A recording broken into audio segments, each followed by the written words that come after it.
Ready? Start. I am pleased to be here with you to inaugurate the ambitious new project. This is a bold experiment in mobilizing people's action for poverty eradication and social justice. It is revolutionary yet peaceful, well planned yet human, simple in conception yet powerful in potential.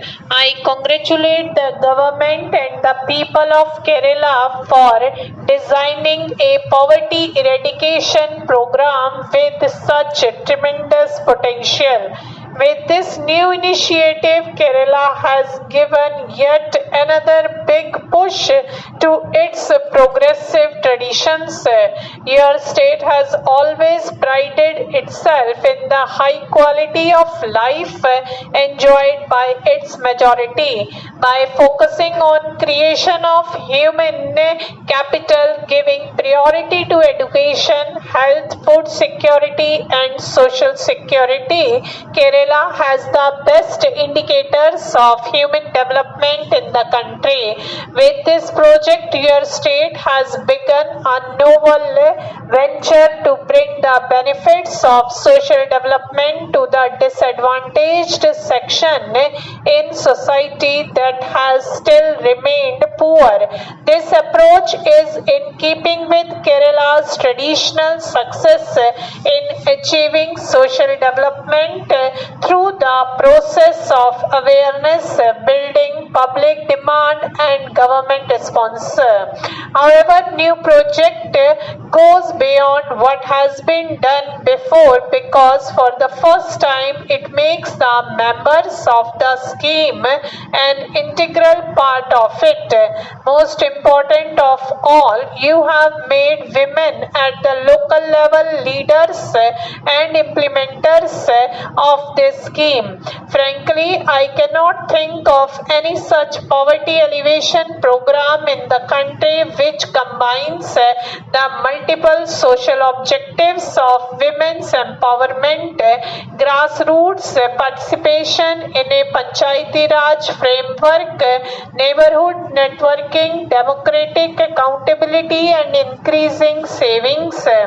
I see several opportunities in the new project. The bane of our poverty alleviation programs has been that they are mostly supply driven with subsidies being doled out from above without considering local needs and possibilities.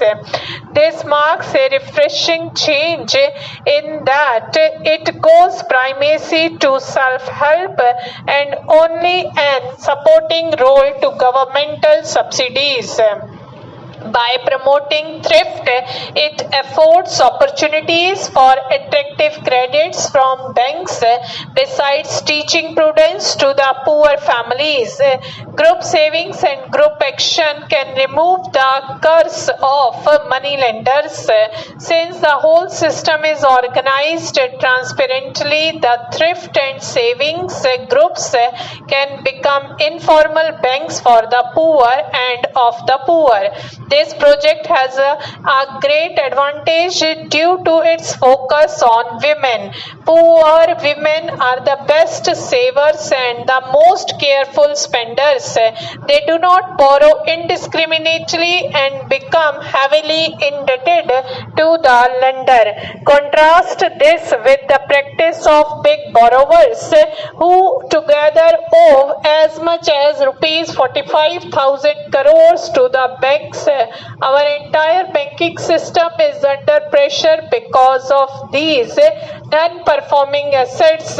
My government is seriously considering effective steps to recover these bad debts. I only hope that the big borrowers learn from our poor village women the dharma of repaying loans. Group action by women will facilitate planning from below. The people's groups serve as watchdog to keep track of public spending.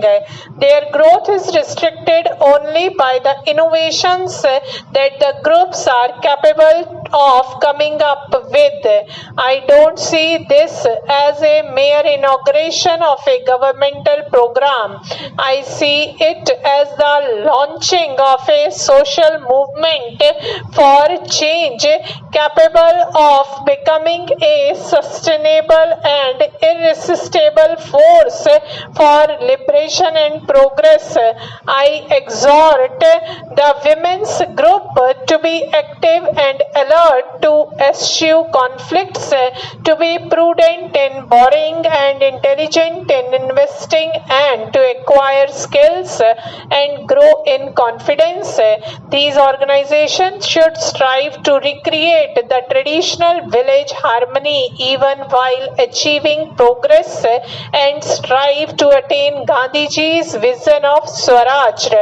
If only our governments can design and implement more such schemes, we will be able to remove the distrust in people's minds and restore their faith in our institutions.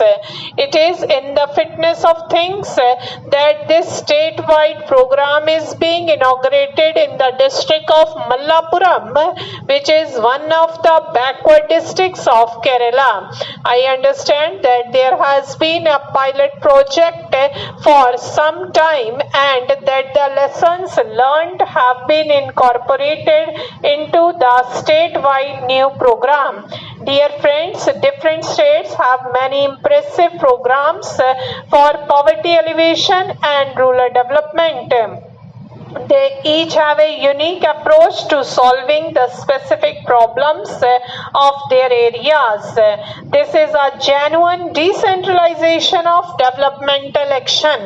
My government shall fully back all such programs. We will also encourage the states to learn from each other so that we eradicate poverty quickly. While I wholeheartedly congratulate the government of Kerala for this model scheme, permit me to point out few problems that all poverty alleviation programs are facing in the country. The low growth in industrial and agricultural sectors and the growing unemployment have created a strain on the government in its efforts to maintain the social infrastructure that has been created. Rural infrastructure has been especially neglected. Without a stringed infrastructure, it is difficult to support and sustain primary, secondary, and tertiary income generation activities. But infrastructure improvement needs resources. Generating these resources is not easy. This is a challenge that India needs to face squarely in future. Stop.